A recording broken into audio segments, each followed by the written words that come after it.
Here we go. So this will be part 4.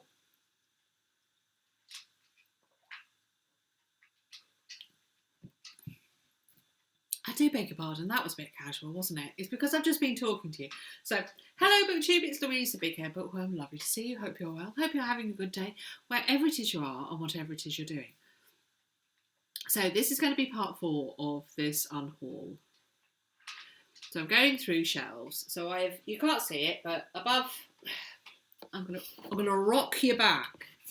Rock your world. So up there, that's basically what we've done, and a little bit down there. But you see the 2 tops. So that was to the ceiling. The ceiling is blue. We are doing this room this year because I don't like that wallpaper, and I don't like a blue ceiling. Now, if you have a blue ceiling, your ceiling is the colour of a sunny sky. That's lovely. This one just looks grubby. Excuse me. So yeah, so ignore that. So that was full of all books at the top, and that was full double. I've been doing this a while. You can tell now. My brain's gone. Double stacked. It was double stacked, full of paperbacks. And those ones, I've actually just said, yes, I am going to keep those. Or they're ones that we've already looked at. So I have actually got quite a bit more room up there already. And now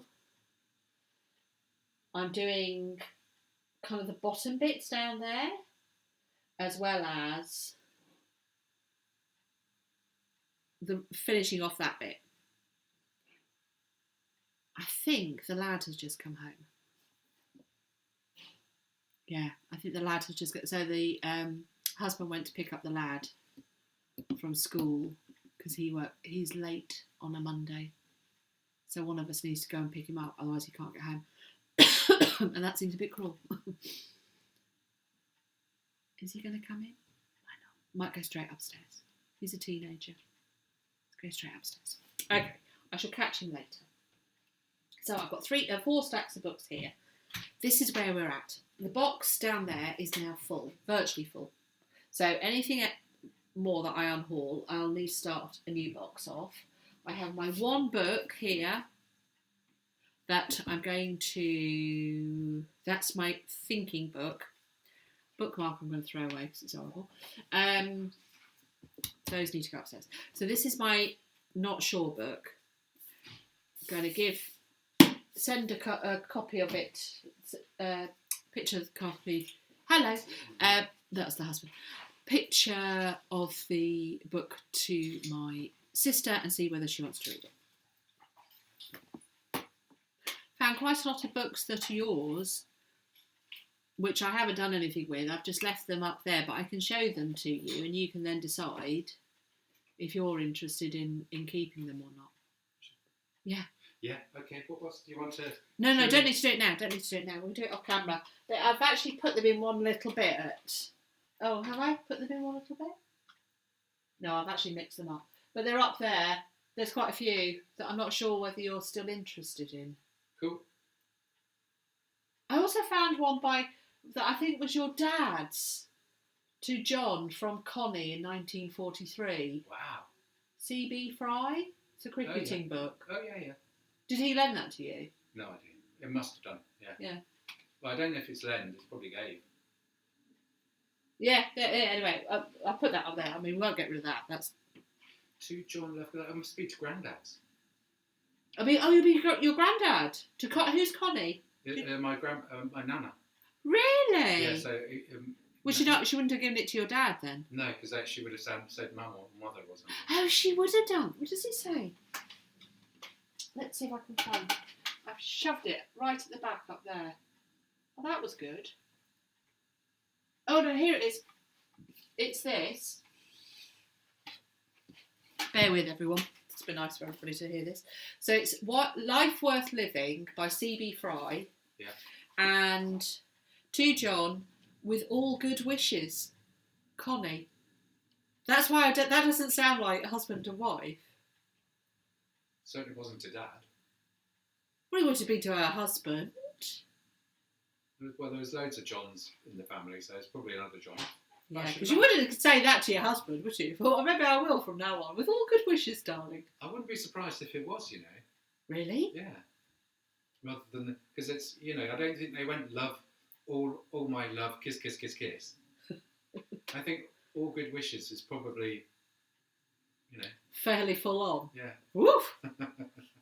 for the Methodists. For Christmas 1943. Wow. So that's 80 years ago. How splendid is that? Yeah, definitely keep it. Oh, yeah. There was no question of that. But I thought it was to your dad, but of course it can't be, because he wouldn't have been out. And she would have said, love mum, wouldn't she? Well, she wouldn't have said, she would have, well, good wishes, mum. Anyway, yeah. There we go. I had no idea. I didn't know who C.B. Fry was. Oh, so, well, he was a cricketer, but he was also a well-known author. There we go. Anyway, that's enough. Right, you can go now. Thank you. Oh, are you having ham tonight? Yeah. Okay. Is it bubbling? If it's bubbling, could you turn it down for me? No, it's not bubbling yet. Okay. Right, okay. Brief interlude. We've worked out it was my husband's grandmother to his grandfather. I'm sure you heard that. Quick précis. Getting rid of some books. Cleared.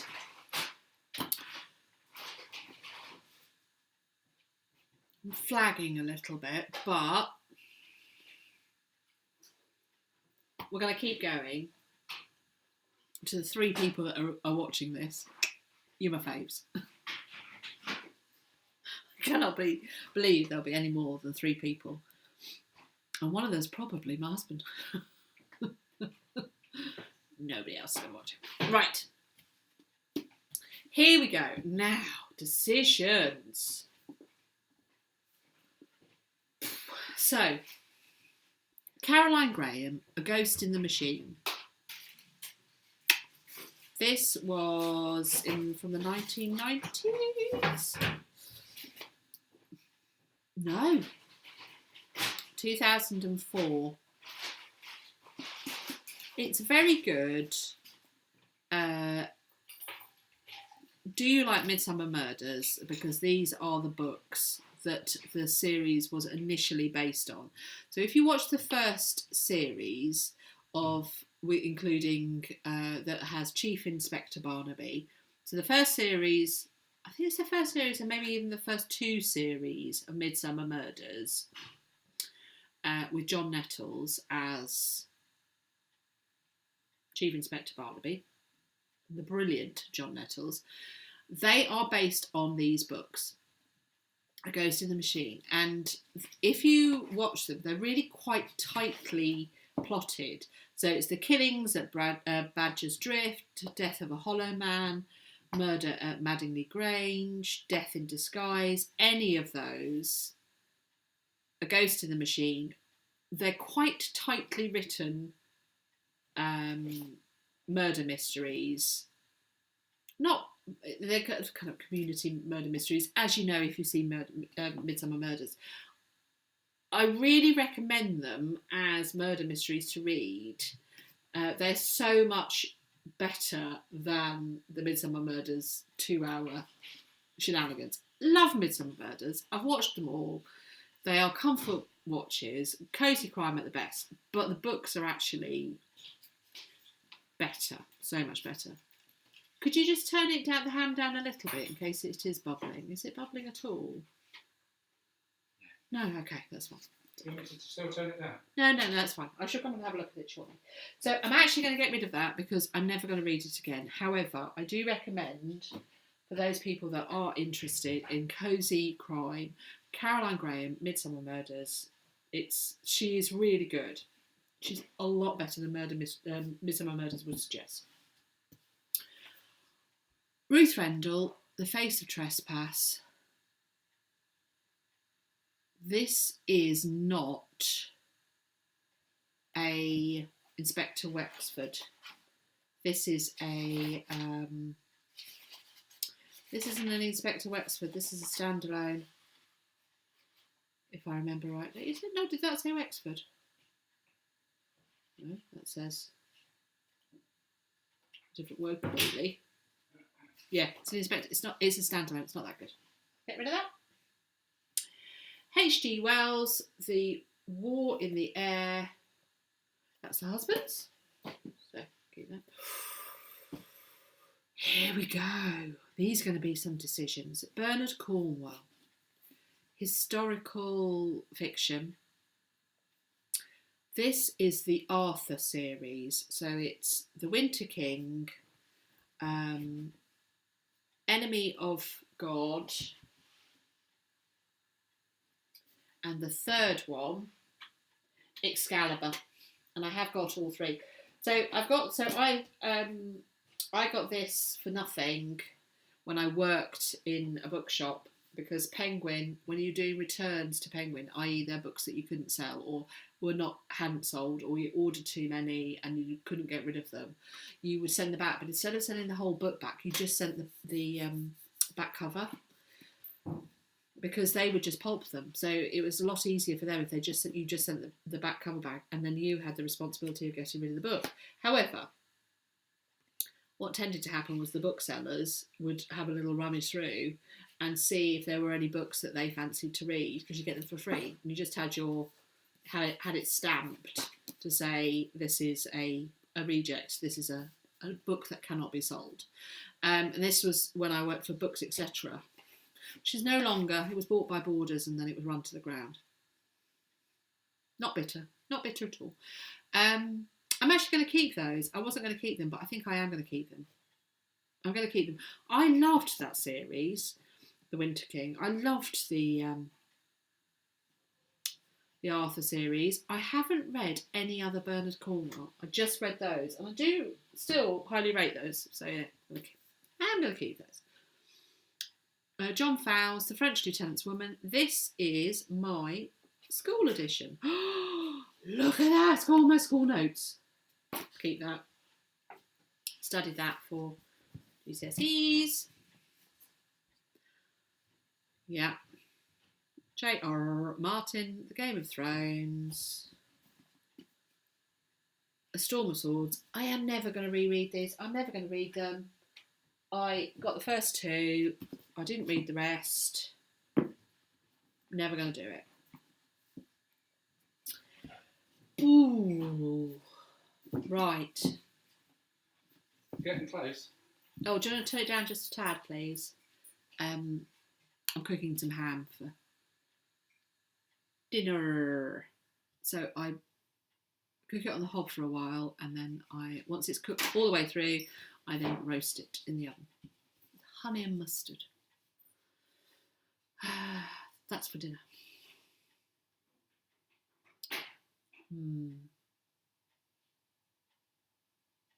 Yeah, I'm going to keep these. They're Patricia Cornwell paperbacks.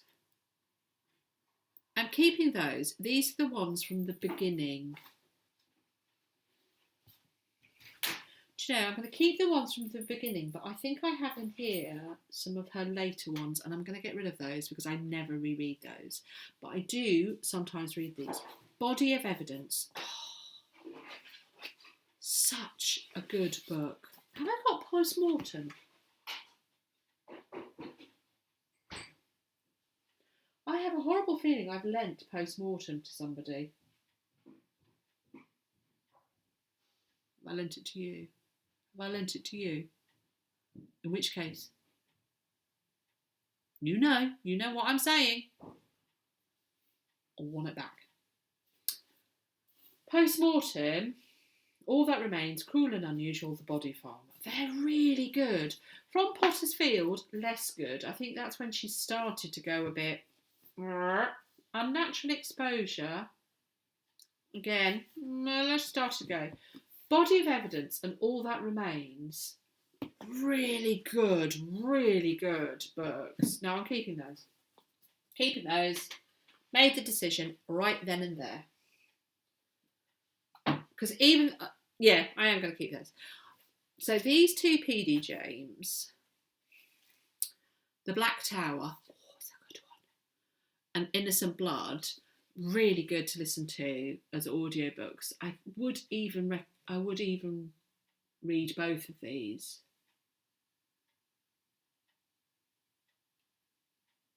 This is not Innocent Blood. I don't think is an Inspector Dalgleish. I think it's a standalone.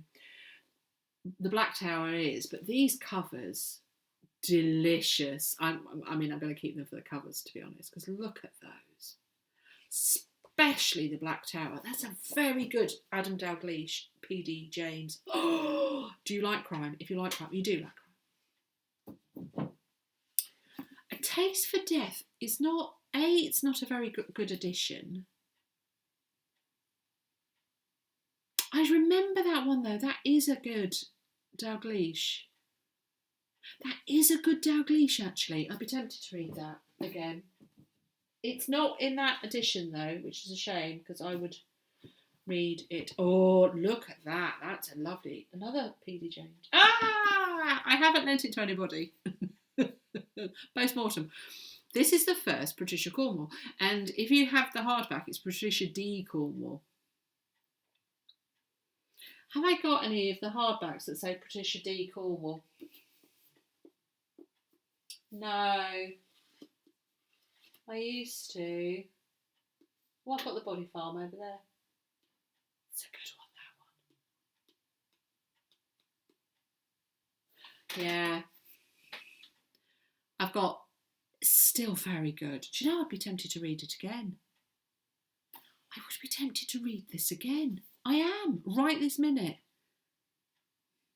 This is the problem, isn't it? When you're looking through books, you end up going, oh, I want to read this. Such a good book. Yeah. So a serial killer is on the loose in Richmond, Virginia. Introducing Dr. K. Scarpetta, who is basically Patricia Cornwell's alter ego, isn't she? 3 women have died, brutalised, and strangled in their own bedrooms. There is no pattern. The killer appears to strike at random, but always early on Saturday mornings. Don't get a lie in. There we go. Very good, very good, very good book, that. I'll put you with the other ones. Post-mortem. PD James. Anyway, I'm keeping that, of course. Hooray! It wasn't you. PD James, The Skull Under the Skin. Is that a Dalgleish?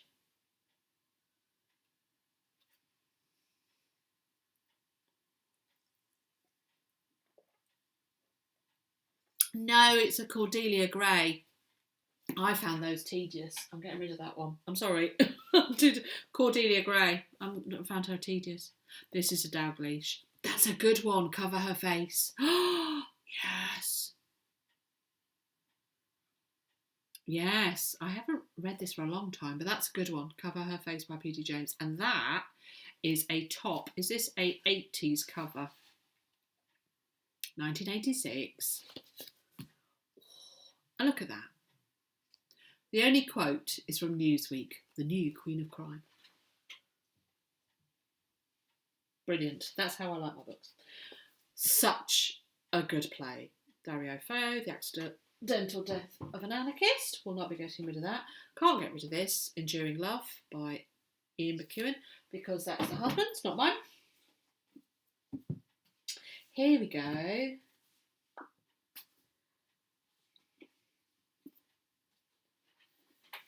I've got that in hardback and that in hardback. Why have I kept them in paperback as well?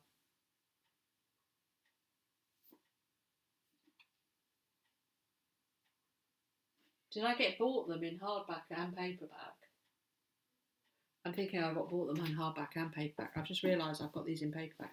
These don't look red. Okay, well I'll get rid of these two. So these are that was loud, 2 Scarpettas, later K. Scarpettas, Dr. K. Scarpettas, by Patricia Cornwell. So Flesh and Blood, and then Depraved Heart. I will be honest, I think she'd lost the plot by this point. be honest, I think she'd lost the plot by this point. I do not think they're very good at all. I remember reading them and thinking, all right, love. Yeah. If you're going to read a Patricia Cornwell, start at the beginning. And where do I think she kind of loses the will? Blowfly's not bad. I think by the time you've got to the Book of the Dead, that's all I'd say. You're a long way into the series. I would say move on. So, Kathy Reichs. Do you remember her? Does anybody still read Kathy Reichs? I started reading her. Oh, look at her. Oh, that's a power suit. You go, girl. You go, girl. So she is a professional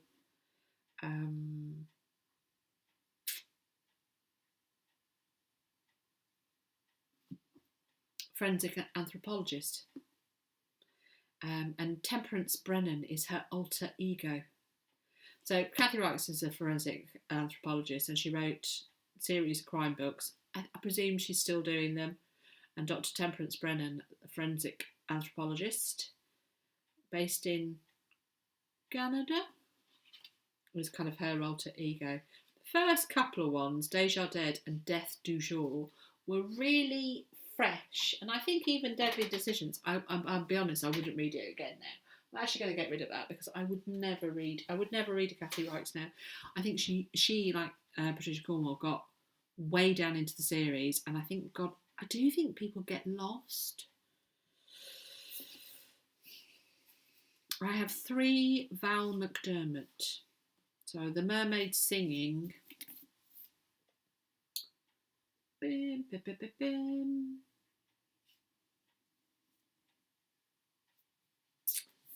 Fever on the Bone.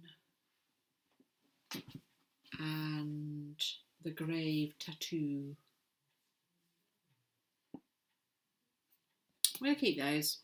They're good thrillers. Don't know if I'd read them again, but they are good thrillers, so I'm going to keep them. Oh, that's a bit top heavy.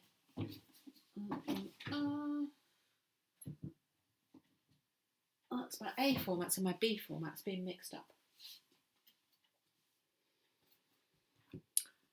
Ooh, The Poison Artist by Jonathan Moore. Now that's an old one. It's, Stephen King says, the final chapter is an absolute stunner.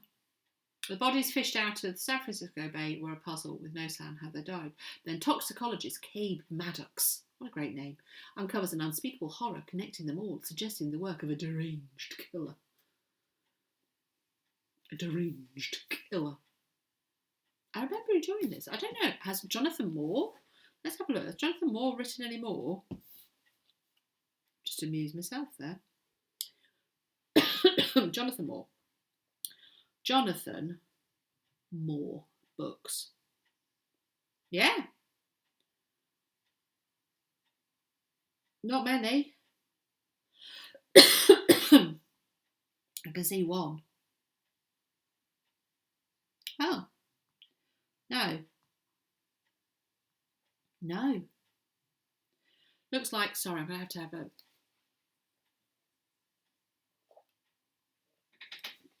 It's a good thriller. I'm never going to read it again. I remember enjoying it. 100 Years of Solitude by Gabriel Garcia Marquez. It's not for resale, it's a promotional copy. RG, hot stuff. I have no idea why I got this. I remember reading it years ago. I'm never going to read it again. Getting rid of like proper literature. I'm actually going to chuck this. 50 Shades of Grey. Or do I? No, I'm never going to read that again. Or would I ever give it to anybody else? No. I am Maggie O'Farrell. Horror. A Memoir with a Difference. I am is a novelist Maggie O'Farrell's unforgettable account of life in near-death of a life in near-death experiences. I'm not a huge fan of Maggie O'Farrell. I've read several of her books and I don't love her writing. And it's not her, it's me, because she's very popular with the literati, but I find her cold. There we go. I'm just going to put that out there. Maggie, I apologise. It's not you, it's me. We just don't mix. And so I was given this. I would not have bought it. I'm going to get rid of it. Live Better, Ayurveda, Remedies and Inspirations for Real Life. I got sent that with something else. I'm not going to read that. Jim Eldridge, Murder at the Fitzwilliam. I bought this because it's based at the Fitzwilliam Museum in Cambridge, and so I'm going to keep it just simply for that. I quite enjoyed this, if I remember rightly. I did read it. I'm sure I did read it. M.W. Craven, the creator. That's not looking particularly red, but I'm sure I know it. Yes, I have. Yes, it's all over Cumbria. Yes, I have read it. I enjoyed that, actually. It's an intriguing, fast-moving mystery. It was good. I'm never going to read it again. I'm never going to say to somebody, "Oh, you should read that," because it was decent. I'm not keeping it. See, there's been enough time that I'm able to say go. The Taming of the Queen by Philippa Gregory. Catherine Parr has no choice when Henry VIII, a man who has buried 4 wives, commands her to marry him. Ooh, that's the last one. It's the last. Actually, that's quite a shocking book, actually. There's one particular scene which I thought was very unpleasant. Quite something. That's really good historical thrillery thing. Oh, here we go. Some travel books. Time Out Vienna. These will not be at all relevant now. I don't know. They probably still got to have some stuff in them. We took that when we went to Vienna, my husband and I. And then Chiltern Walks, Hertfordshire, Bedfordshire and North Buckinghamshire. We used to live near some of these walks, and we have done a lot of these walks, and so I'm keeping this because it will be lovely. Keeping those. Oh, that's a terrible idea. What's she doing? Put them in the right place. Whew. Terrible. Here we go. Last bit. How long's this been? Oh, more than long enough. Dare to Try. Where did I get this? Dare to Try. Louise Minchin. My journey from the BBC breakfast sofa to GB team triathlete. I read it. Very good. Very interesting. She's a very interesting lady, is Louise Minchin. She really got into training to be a triathlete. Apologies, my nose is slightly dribbling. Bear with. She got really into becoming into training to be a triathlete. She was a very, very good swimmer when she was younger. And she did competitively swim, I think. So she had that kind of competitive athlete background, and she really got into doing triathlon. And she got to represent Great Britain in triathlon in an older category, and she did really well. It's a lovely book. I recommend it. I'm never going to read it again. Nobody in my life is going to read that either. Gosh, you see, I was really into running at one point. Still, I wish I could now. At the moment, I'm doing daily walks and loving them, loving them. Feeling very connected to that at the moment. I absolutely adored running and used to do half marathons. And so I used to read a lot of inspirational books, and this was one that I picked up, and adored Chrissy Wellington's A Life Without Limits, A World Champion's Journey. She's brutally honest about what it's like to be an obsessive athlete and the obsession and her experience, and how it did cost her her sense of self, really. She got pushed, and so she became, yeah, it was really interesting. Very, very good book.